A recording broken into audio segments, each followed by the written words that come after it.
Jean-Samuel Bescard, je suis sociologue. Je travaille dans un petit laboratoire ici de sciences sociales qui étudie en gros les usages d'Internet et les marchés émergents liés au numérique. Et je suis par ailleurs chercheur associé à l'Université de Marne-la-Vallée. Alors, à proprement parler, mes travaux portent plutôt sur la sociologie de la consommation et du numérique et sur toutes les formes d'interaction et de renouvellement de la consommation et du numérique. Donc du coup, j'ai travaillé sur la façon dont les gens s'informent sur Internet, sur les avis de consommateurs, sur la publicité ciblée et plus récemment sur la consommation collaborative. Et donc sans être forcément ou me définir d'habitude comme un spécialiste de l'expérience client, j'en ai parcouru au cours de mes travaux des 5 à 10 dernières années un certain nombre d'aspects que je voudrais partager avec vous. Alors, pour démarrer, peut-être, on peut observer que les notions de collaboratif et de communautaire, qui étaient sur lesquelles l'événement d'aujourd'hui a décidé de mettre l'accent, sont une bonne façon en fait, d'interroger l'expérience client et voilà, de renouveler sans doute le questionnement, au sens où, dans le collaboratif comme dans le communautaire, vous avez des clients qui échangent entre eux, et en quelque sorte, vous perdez la main sur l'expérience client, ou en tout cas, vous arrivez dans un domaine où, a priori, ce qui fait la promesse du collaboratif comme de la communauté, c'est l'autonomie, c'est le fait que les gens s'auto-organisent et se débrouillent entre eux, et que du coup, la notion d'expérience client comme quelque chose qu'on va organiser, planifier ou pour le bonheur du consommateur, perd un peu son sens ou est un petit peu questionné. Et c'est autour de cette question, de ce paradoxe pas uniquement rhétorique, que je vais organiser mon propos. Pour cela, je vais m'appuyer d'abord et principalement sur une enquête récente et un petit peu pionnière qu'on a faite avec mes collègues sur la consommation collaborative. Domaine que vous devez bien connaître, qui est fortement à l'agenda médiatique ces derniers temps, et donc qui regroupe un ensemble d'entreprises de services dont vous avez entendu parler, qui vont de Airbnb, donc qui permet à des particuliers de se louer des appartements, Blablacar, donc qui est un service de covoiturage, WeCar, Drivey, qui permet à des particuliers de se louer leur voiture entre eux. Vous pouvez louer la voiture de votre voisin, vous pouvez louer la perceuse de votre voisin sur Zillow, vous pouvez aussi donner, vous pouvez vous vendre, vous louer des fringues, etc. Donc c'est tout un ensemble de services, qui ont en commun trois caractéristiques. La première, c'est que ce sont des plateformes numériques, ce qui a une spécificité forte, ce qui permet leur passage à l'échelle. La deuxième, c'est que c'est des plateformes numériques qui organisent la rencontre à très grande échelle entre des offreurs et des demandeurs de services, des gens qui veulent louer leur voiture et des gens qui ont besoin d'une voiture. Et que dans ces offreurs, il y a une partie au moins, et souvent la plus grande partie, qui sont des particuliers. Et donc, après, on peut trouver plein de diversité, plein de définitions de cet univers de la consommation collaborative, mais ces trois caractéristiques en dessinent des contours relativement satisfaisants. Et simplement pour rappeler que, pour situer un petit peu les enjeux, il y a un très grand nombre de ces entreprises qui connaissent des succès extrêmement frappants, que ce soit en termes de nombre d'utilisateurs, de valorisation boursière, de chiffre d'affaires, etc. Alors pourquoi est-ce qu'on s'est intéressé à ça? Parce qu'au départ, on n'était pas motivé par une question d'expérience client, même si vous allez voir que ça permet de la décrire très finement. C'est qu'il y a un débat qu'on peut résumer à travers ces deux parutions autour du sens qu'il faut donner à l'augmentation ou à l'émergence dans la société de la consommation collaborative. La première thèse, qui va être représentée par l'ouvrage de gauche, donc qui est un des ouvrages principaux des évangélistes de cette consommation collaborative, à travers la figure de Rachel Bonsman notamment, dit que la consommation collaborative, ça correspond à un changement sociétal, à une nouvelle façon de consommer, et que parmi les promesses de cette consommation, on a l'idée qu'on va avoir une consommation plus raisonnable, plus contrôlée, plus durable et mieux inscrite dans le lien social ou dans l'environnement social. Si vous lisez ce livre de Rachel Bossman, si vous regardez ses vidéos TED, vous allez voir que derrière, il y a une sorte d'idéal ou de promesse d'un retour à avant la société de consommation débridée, d'un retour où chaque geste de consommation va être inscrit dans un geste un peu plus raisonnable, et que du coup c'est meilleur pour la planète parce qu'on peut se partager notre voiture, on peut se partager un certain nombre d'outils électroménagers, et c'est aussi meilleur pour le lien social parce que finalement la consommation fait un peu plus sens quand elle est inscrite dans des rapports sociaux qu'on imagine être des rapports de voisinage et de proximité. À l'opposé, chez les critiques, vous avez une réunion en gros des critiques autour de ce terme de digital labor, qui est une sorte de reformulation d'un argument marxiste selon lequel ces plateformes vont exploiter les gens qui participent, avec derrière un double argument, l'idée que finalement on transforme tous ces participants en petits capitalistes et que finalement on va faire pénétrer le capitalisme et le calcul encore plus profondément dans les rapports sociaux, parce que voilà, si vous regardez toutes ces plateformes, il y en a beaucoup qui organisent des échanges monétaires et pas des échanges de dons. Et d'autre part, ils rappellent que ces plateformes, comme leur valorisation boursière en témoigne, exploitent et portent, exploitent et en tout cas prélèvent des commissions importantes sur une partie de ces échanges. Alors, notre enquête, elle a porté sur 5 services en particulier.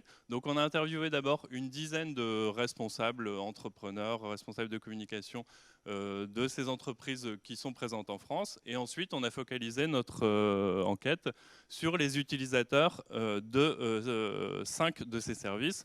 Donc Blablacar, service de covoiturage, Drivey qui permet de louer des voitures entre particuliers, Vide-Dressing qui permet de se vendre des vêtements de façon extrêmement efficace, Le Bon Coin que vous connaissez tous, Éco-Recyclage qui est plutôt un site de dons, pour avoir un petit peu le contrepoint.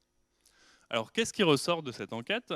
Le premier point, c'est que, et ça c'était déjà observé par un certain nombre d'études quantitatives comme celle du Credoc, c'est que dans l'ensemble, les participants de ces sites sont des consommateurs presque ordinaires. C'est-à-dire qu'on ne vient pas, contrairement à ce que pourrait laisser penser le discours de Rachel Botsman, on ne vient pas dans la consommation collaborative pour faire des échanges différents. On est avant tout dans une logique de recherche du bien adéquat au meilleur prix. Et la motivation financière est première dans la plupart des décisions. On vient chercher une voiture à louer moins cher, on cherche un trajet moins cher que celui de la SNCF sur Blablacar, etc. Donc ça recoupe sans doute vos expériences personnelles de la consommation collaborative. Le deuxième point, c'est que c'est des gens qui ne sont pas ni des militants, ni qui ont l'impression de participer à un mouvement sociétal profond. En tout cas, ils n'en sont pas conscients. Et donc, on pourrait les appeler des monsieur et madame Jourdain de la consommation collaborative, au sens où la plupart ne connaissaient pas le terme, voire ne faisaient pas systématiquement le lien entre ces différentes pratiques et ces différents univers. Néanmoins, dans la plupart des interviews est souligné l'intérêt et le plaisir qu'on a à participer à quelque chose qui, quand même, sans doute, doit être un peu plus durable, doit prendre en compte peut-être des éléments écologiques et des éléments de durabilité, un certain plaisir à faire durer, à prolonger le cycle de vie des objets. Voilà, donc cette utilisatrice qui dit des fois je me dis que c'est super que les choses aient une seconde vie, c'est quelque chose qu'on retrouve très souvent, même s'ils perçoivent toutes les ambiguïtés de cette promesse, au sens où certains propriétaires de voitures se rendent compte qu'ils ne peuvent garder que le fait de la louer sur Drivey leur permet de conserver leur voiture, alors que sinon ils s'en passeraient. Le deuxième point qui va nous intéresser particulièrement ici, c'est tout le travail qui est mis en place par les plateformes et redoublé par les utilisateurs pour, au fond, construire cet échange entre des particuliers, et le fait que cet échange, il est, au fond, construit le plus possible sur le modèle d'un échange commercial ordinaire. Donc, par rapport à cette promesse d'un lien social différent, la première chose qui frappe, c'est à quel point on fait tout pour que ça ressemble le moins possible à un échange entre des particuliers. Le premier point, et encore une fois, vous ne serez pas surpris si vous utilisez ces plateformes, c'est l'importance des dispositifs qui sont déployés par les sites eux-mêmes pour rendre toutes les offres relativement normalisées, comparables, et pour éviter aux offreurs et aux demandeurs de se perdre dans trop d'échanges, dans trop de discussions et dans trop d'interactions. En gros, le problème, c'est de construire une offre qui soit navigable facilement, aussi facilement qu'un catalogue commercial. Et, c'est quelque chose qui est beaucoup plus dur parce que les produits ne sont pas a priori normalisés. Ils vont émaner d'un très grand nombre de contributeurs différents qui ne sont pas forcément formés à être offreurs, à être marketeurs, etc. Et donc, voilà, ici, vous avez un exemple de présentation de tout ce qu'il faut remplir pour vendre un jean normal brut sur vide dressing et de toutes les caractéristiques que la plateforme vous oblige à remplir pour rendre les produits comparables. De même, sur Blablacar, on vous enjoint toujours à être très précis sur le lieu de départ, le lieu d'arrivée, le type de voiture. Et ensuite, on propose des formes de classement en prix avec des comparateurs de prix, des codes couleurs qui vont permettre de comparer très rapidement. Voilà. Donc l'ensemble du dispositif est organisé pour finalement faire une sorte de catalogue qui va vous permettre de comparer facilement les produits. Et l'autre élément, c'est qu'on va essayer, et c'est une tendance assez forte dans l'histoire de ces sites, de minimiser les discussions et de minimiser les interactions. C'est-à-dire de vous éviter d'entrer en contact avec plein de gens et d'avoir des discussions trop longues pour trouver le produit dont vous avez besoin. Un cas exemplaire, c'est l'exemple de Blablacar et le passage en 2011 au mode de réservation automatique. C'est-à-dire qu'auparavant, sur Blablacar, vous disiez, vous proposiez un trajet, les gens disaient oui, ce trajet m'intéresse, et vous deviez accepter les gens. À partir de 2011, Blablacar dit, dès lors que quelqu'un a dit qu'il était intéressé par votre trajet, si vous êtes en mode de réservation qu'ils appelaient illico à l'époque ou automatique, dès lors, la personne est acceptée. Et même s'il y a eu des protestations sur le moment, ça représente aujourd'hui 70% des réservations. Donc en gros, 70% des mises en relation Blablacar se font sans discussion, ou quasiment sans discussion. Et c'est également, c'est quelque chose qui est accepté et renforcé par les utilisateurs, au sens où voilà, cette utilisatrice de vide dressing apprécie le site parce que dans l'ensemble, il y a très peu d'échanges, il y a très peu de discussions. C'est pas un site comme l'autre, là, Vestiaire Collectif, du coup elle le compare à un autre, où les gens parlent juste pour dire bonjour. Là, c'est vraiment, les gens du site vous posent des questions sur le produit, et des fois, il n'y a même pas de questions, et c'est très bien. Donc, je force un petit peu le trait, mais il y a tout un travail qui est fait par les plateformes et qui est apprécié par les utilisateurs pour réduire et cadrer l'échange. Notons aussi qu'en termes de relations clients, les plateformes sont très proactives pour essayer de former et formater les offreurs, et donc d'en faire des petits professionnels relativement efficaces. Donc que ce soit Drivey ou Blablacar, ils vont organiser des meet-up et plein de formes de rencontres entre les offreurs ou entre les conducteurs, dans lesquels ils vont diffuser un certain nombre de conseils et ils vont utiliser ces rencontres pour favoriser la circulation des bonnes pratiques entre les offreurs. Ce qui est encore une fois une façon de faire émerger l'offre et de la normaliser. Troisième élément qui est assez structurant de ce qu'il y a derrière cette expérience client dans la consommation collaborative, tout ce qui est mis en place avant de laisser les gens finalement se rencontrer, parler entre eux. Il y a une architecture de la confiance dans les échanges qui est extrêmement élaborée et qui contient plusieurs couches. Donc je n'ai pas le temps de développer ici, et c'est peut-être des choses que vous connaissez, mais il y a non seulement une assurance qui est absolument décisive dans le fait que les offreurs soient convaincus qu'effectivement ils peuvent louer leur voiture, leur perceuse, leur appareil photo ou embarquer des gens. Vous avez un système de notation qui est extrêmement utilisé entre les utilisateurs, où en gros tout le monde a entre 4,5 et 5, et dès lors que vous avez moins que 4,5, ça correspond à un signalement très négatif. Et vous avez également un service client hyper réactif, c'est le sens du verbatim ici à droite, où dès lors que vous devez rassurer, vous avez en gros des équipes relativement importantes et très mobilisées, ici dans le cas de Drivey, pour faire en sorte que dès qu'il y a un couac, on ait un service qui soit hyper personnalisé et hyper réactif pour trouver une solution. Quitte à ce que ça implique de perdre beaucoup d'argent, là en l'occurrence de louer des voitures chez un loueur professionnel, d'aller chercher une voiture, de payer des taxis pour venir de l'aéroport, etc. Mais voilà, pour assurer la promesse, dans la mesure où les couacs sont rares, on peut se permettre d'avoir ce service client. Alors, donc je force peut-être un petit peu le trait dans un premier temps pour montrer à quel point, avant tout, les échanges en consommation collaborative, les échanges collaboratifs sont très construits et très encadrés pour finalement être le moins collaboratif possible. Néanmoins, on peut plutôt voir ça comme le socle ou les conditions de félicité qui font que peut émerger quand même une composante spéciale de cette consommation collaborative, ce qu'on a appelé le supplément d'âme de la consommation collaborative du fait d'échanger entre particuliers, de ne pas échanger avec des professionnels. Alors, le premier point, c'est que même si c'est cadré au maximum par les échanges, même s'il y a de la normalisation, en consommation collaborative, le dévoilement de soi est plus important que lorsqu'un client va interagir avec une ancienne commerciale classique.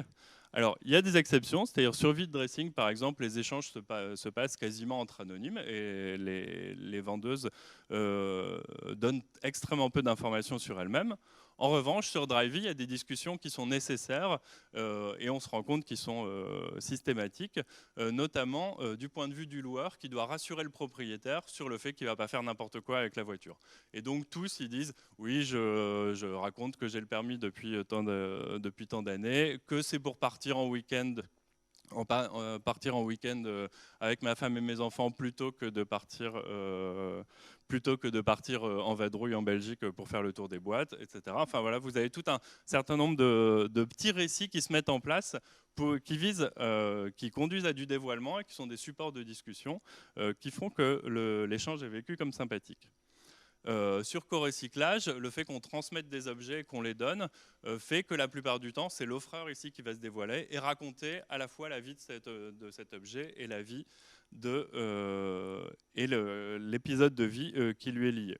Et enfin, sur Blablacar, la coprésence dans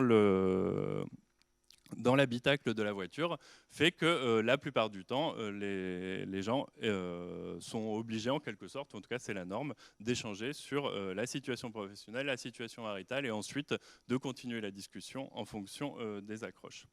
Et finalement, ce supplément d'âme, dans tous les entretiens qu'on a pu faire, il ressort comme quelque chose d'assez fort, avec plusieurs caractéristiques. La première, c'est une sorte de constat un peu naïf, mais qui est vraiment très partagé, du fait que ça fait toujours plaisir, au fond, de se rendre compte que les gens sont sympas. Et ça n'a pas l'air très sociologique, où on n'a pas l'impression que c'était la peine de faire des tests pour formuler des constats aussi simples, mais c'est vraiment, il y a une sorte de double plaisir du fait de passer en revue des profils de gens qu'on ne rencontrerait pas forcément ou dont on n'a pas connaissance qu'ils étaient là dans le quartier, et de se rendre compte qu'on peut avoir une interaction sympathique, même si elle dure 5 minutes.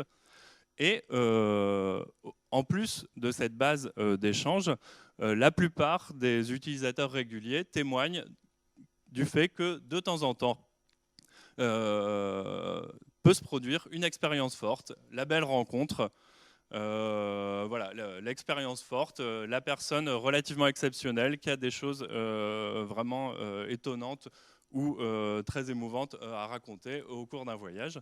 Alors c'est un petit peu, le Blablacar étant ici le meilleur exemple, ça débouche très rarement sur des relations plus durables, dans la mesure où c'est un peu comme chez le psy, hein, finalement, on parle d'autant plus facilement de choses personnelles qu'on sait qu'on ne va jamais revoir les gens. Et du coup, quand on demande aux gens si c'était si sympa, est-ce que vous vous êtes revus, etc. En général, ils disent oui, non, bah, finalement, ça ne s'est pas fait. Mais par contre, voilà, tous les usagers réguliers de l'un ou l'autre des sites témoignent de belles rencontres qui, exceptionnellement, durent. Donc finalement, si on relie les résultats de cette enquête au prisme de l'expérience client, on voit qu'il y a une sorte d'équilibre à trouver, d'équilibre qui est toujours fragile, toujours contesté et qui est différent selon les plateformes, entre d'une part toute une architecture qu'il faut rendre la plus invisible possible, mais qui est de fait hyper présente, qui permet d'encadrer et de faire d'accompagner, de cadrer, de contraindre, contraindre au sens où, par exemple, sur Blablacar, vous ne pouvez pas échanger un numéro de téléphone tant que vous n'avez pas validé une réservation. Donc voilà, il y a des contraintes relativement fortes qui, qui sont de fait appréciées, qui sont une composante essentielle de l'expérience. Et en même temps, de l'autre côté, il faut laisser la place à un moment. Enfin voilà, c'est sur ce socle. Et si ce socle n'est pas trop important, que peut émerger le supplément d'âme de l'expérience client, du plaisir à échanger entre individus qui ont l'air de se rencontrer presque par hasard ou qui peuvent profiter de la magie de la belle rencontre. Un des points intéressants qui illustre bien cet équilibre à trouver, c'est jusqu'où doit aller l'automatisation de la relation, l'automatisation de la mise en relation, et quelle en est la limite. La mise en relation automatique de Blablacar et les protestations qu'elle avait suscitées en est une bonne illustration, c'est-à-dire qu'il y a une partie des utilisateurs qui avaient écrit des posts de blog, qui avaient protesté officiellement pour dire que non, c'était la mort de ce qu'était le covoiturage dès lors qu'on acceptait juste quelque chose en fonction du prix et du trajet, et qu'on n'interagissait plus auparavant. Mais finalement, ce que disent les responsables de Blablacar, c'est qu'ils ont eu raison, vu qu'aujourd'hui, c'est 70% des réservations. Une autre façon de bien mettre en balance ou de bien faire sentir cette tension entre automatisation, efficacité et possibilité de l'émergence d'un supplément d'âme, c'est l'opposition entre tous ces services finalement qui mettent en place de l'automatisation des notes et avis et Le Bon Coin, qui est un succès que vous pratiquez sans doute tous, qui est un site à l'ancienne, quasiment sans profil, ou en tout cas sans profil obligatoire, sans notation, sans assurance, sans tous ces systèmes qui ont été mis en place, et qui est assumé comme tel. Donc comme le dit ici son ancien PDG, je pense qu'il y a un point important, c'est qu'à un moment, nous, Le Bon Coin, on s'adresse à des adultes et on leur parle comme à des adultes. Sous-entendu, pas comme la plupart des autres sites de consommation collaborative qui vont nous cadrer complètement. On leur parle comme à des gens responsables. Un des aspects qui est extrêmement apprécié dans Le Bon Coin, c'est qu'on ne me parle pas comme à un gosse. Et donc, on ne peut pas dire qu'il y a une bonne solution. Voilà, Blablacar a entre 2 et 3 millions d'utilisateurs en France. Le Bon Coin a 17 millions de visiteurs uniques chaque mois, et ces 17 millions de visiteurs, ils y passent en moyenne 2h30 par mois. Ça veut dire qu'ils naviguent aussi pour le plaisir, enfin voilà, que c'est une routine. Donc ils ont chacun su trouver une forme d'équilibre dans l'encadrement, mais ça permet bien de mettre le point sur ce dilemme entre encadrement et supplément d'âme. Pour pas trop déborder, je voudrais juste finir et élargir ce constat en reprenant et en relisant très rapidement et de façon un petit peu cavalière, mais peut-être vous me le pardonnerez dans le temps imparti, les travaux qu'on a conduits sur les dernières années autour de ce que sont les interactions entre consommateurs sur Internet. Donc en gros, dont vous savez qu'elles sont très nombreuses, pardon. Donc si on passe cette fois-ci non plus des échanges collaboratifs au sens où on va échanger des biens et services entre consommateurs, mais les échanges au sens plus large, c'est-à-dire tout ce qui est une façon de discuter entre les consommateurs, depuis la fin des années 90 et les forums jusqu'aux réseaux sociaux aujourd'hui, et aux sites de notes et avis, finalement, si on devait en dessiner un portrait très schématique, on pourrait opposer deux univers. D'une part, un univers du consommateur autonome, c'est-à-dire d'un ensemble de sites, ici représentés à gauche et en rose, qui vont permettre aux consommateurs de discuter purement entre eux, avec une intervention quasiment faible ou absente des entreprises, et sites qui sont extrêmement appréciés par les consommateurs. Donc tous les travaux qu'on a pu faire, par exemple, sur les sites de notes et avis, que ce soit TripAdvisor, les avis d'Amazon, etc., montrent que 87% des internautes y prêtent attention, 60% souvent, 72%, ce qui est un chiffre qui est en croissance constante au cours de toutes les enquêtes depuis 2009, ont déjà mis un avis, 18% mettent des avis souvent, 89% les trouvent utiles, et même si ça peut arriver de voir des faux avis, dans l'ensemble, pour 76% d'entre eux, ça n'empêche pas de se faire une idée. Donc, pour schématiser, l'ensemble rose ici qui désigne cette figure du consommateur numérique comme un consommateur autonome, elle est extrêmement appréciée et valorisée par le consommateur. En face, vous avez tout un ensemble d'outils secondaires que vous pratiquez peut-être dans vos différents métiers du marketing qui permettent, eux, de susciter et surtout de recueillir et de calculer tout plein de traces souvent inconscientes laissées par le consommateur pour le guider, le cibler, l'orienter, etc. Et là, on a donc une figure du consommateur calculé par rapport à laquelle, dans l'ensemble, les internautes sont extrêmement méfiants. Alors, ici, vous avez toujours un décalage entre le déclaratif et les pratiques. Ce n'est pas parce qu'ils disent ne pas aimer la publicité ciblée qu'ils ont installé AdBlock. Ce n'est pas parce qu'ils disent ne pas aimer les recommandations personnalisées qu'ils ne vont pas cliquer de temps en temps. Mais voilà, quand on demande aux individus qu'est-ce que vous pensez de la publicité personnalisée, ils répondent à 78% que c'est intrusif et seulement à 43% que c'est une bonne idée. Et même pour des choses aussi anciennes et a priori innocentes que la recommandation sur un site de e-commerce, par exemple, vous avez acheté ça, vous pourriez aimer ça, ils sont encore 61% à trouver que c'est intrusif, à égalité avec le nombre de gens qui trouvent que c'est une bonne idée. Et donc, pour finir, finalement, ce qu'il y a de commun entre ces deux univers, c'est le besoin de trouver un équilibre entre un certain nombre d'outils de guidage et d'orientation et la possibilité de laisser les consommateurs libres d'échanger entre eux et de se construire une forme soit de supplément d'âme dans l'échange, soit de supplément de conviction qui ressort de l'usage, par exemple, des sites de notes et avis. Donc du coup, on peut voir les métiers du marketing de deux façons, enfin de plein de façons différentes. On peut les voir comme, on peut se voir comme étant partie prenante d'une course aux armements. Peut-être qu'il faudrait mettre un général plutôt qu'un petit soldat ici. C'est-à-dire que dans un monde où les consommateurs ont de plus en plus de façons de s'informer, d'échanger entre eux, de contourner en quelque sorte les canaux qu'on a fait pour eux, il faut de notre côté multiplier les outils pour plus les cadrer, mieux les cibler, mieux les calculer, etc. Mais donc dans ce cas-là, on peut se voir soit comme un général, soit comme un marionnettiste, ce qui est souvent, quand vous discutez avec des marketeurs spécialisés dans le numérique, avec tout plein de cadrans, de taux de transformation, etc., finalement, derrière, on a une vision du consommateur qui devient un peu voilà, celle soit de la marionnette, soit de l'entomologiste, où vous avez le petit entomologiste qui va mettre des nouvelles cloisons à l'intérieur de sa fourmilière pour mieux orienter les flux. Ou vous pouvez voir les différents métiers de l'expérience client comme la façon de chercher un bon équilibre, toujours fragile, toujours spécifique. On a vu qu'il peut être différent d'un site de consommation collaborative à l'autre, entre le fait de le guider au maximum tant qu'il l'accepte et le fait de laisser des espaces de liberté et d'échange qu'on ne cherche pas à contrôler, qu'on ne cherche pas et qu'on ne cherche pas à encadrer de manière à laisser possible ce supplément de conviction et ce supplément d'âme de la consommation. Merci beaucoup.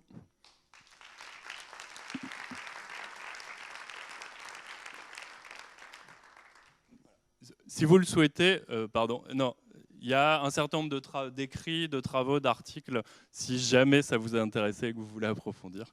Et bien sûr, je répondrai à toutes vos questions maintenant ou autour d'un café. Alors, avant qu'on fasse une petite pause, est-ce que vous avez une ou deux questions pour Jean-Samuel sur son intervention? Merci pour votre présentation. Quelle est la place de ces nouvelles approches chez Orange? Quelle importance vous leur accordez? Est-ce qu'il y a des... Voilà, on a vu la plateforme Soch, mais en dehors de ça, est-ce qu'il y a des initiatives qui sont en cours, des projets d'innovation autour des communautés ou de la consommation collaborative?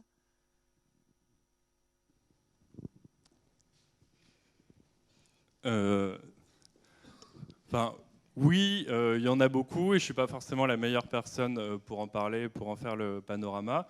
Et en même temps, c'est pas, la consommation collaborative n'est pas au cœur des activités d'Orange. Donc, il y a un certain nombre de réflexions ou d'expérimentations qui sont plutôt en termes d'open innovation, de façon de faire participer les consommateurs au développement d'un certain nombre de services. Voilà, il y a une orientation de l'innovation du technocentre autour des notions, autour de l'UX, de user experience, des transformations de méthodologie pour faire mieux entrer l'input des consommateurs. En revanche, voilà, Orange était aussi investisseur d'un certain nombre de ces acteurs à travers des fonds d'investissement joints, notamment investisseur dans Wicar.